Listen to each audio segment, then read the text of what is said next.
We continue our conversation now with Jessica Stone. And Jessica, one of the things that I'm fascinated about is, first of all, what do you consider to be the hot button issues that we've never, ever managed to address? Gosh,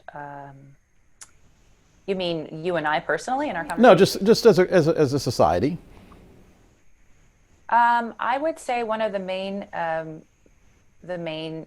questions I have, and this isn't about race so much as about sexual orientation. Actually, I have real questions about labeling anyone a bigot because they have a religious belief about a pattern, a choice, a pattern behavior. I'm wading into tough waters here, but there are people who can love well and accept well and have no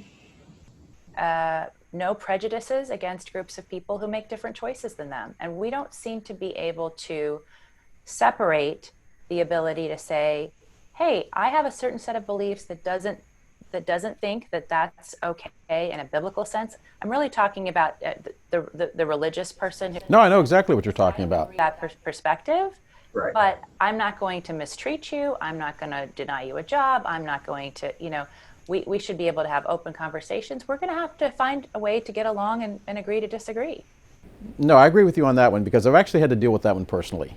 And I know exactly what you're talking about. There is a different message coming from the pulpit, and there is a different message coming from the government. And somehow we have to be able to have an honest conversation and say exactly what you said, which is that I may disagree with you religiously, but not necessarily personally or with regards to what the government should and shouldn't do and what you can and can't do.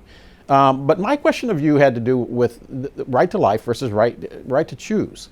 Why is that such a difficult question? You mean abortion? Yeah. Okay.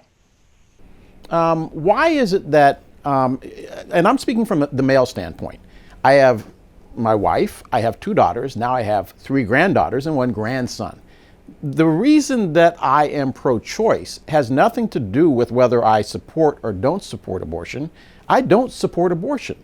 But my philosophical views on that thorny issue have to do with the fact that I don't want anybody telling me what to do with my body, and I don't want anybody telling my wife and my two daughters and my three granddaughters now what to do with their bodies. Why is that so difficult to understand? Oh, I don't think it's difficult to understand at all. I think that the crux of the issue is a pro-life person says, I believe that abortion is murder, and I don't believe the government should sanction murder. And there's been millions of murders. If abortion is murder, as pro-life people believe, then we've had millions and millions of murders. We'd have no idea what those children could have accomplished for our country, for their families, what kind of blessings they could have been to their families, how they might have forced their parents to grow up and mature. We have no idea that just because they weren't wanted in the moment means that they were going to be mistreated or somehow a drag on that person's future, that woman's future.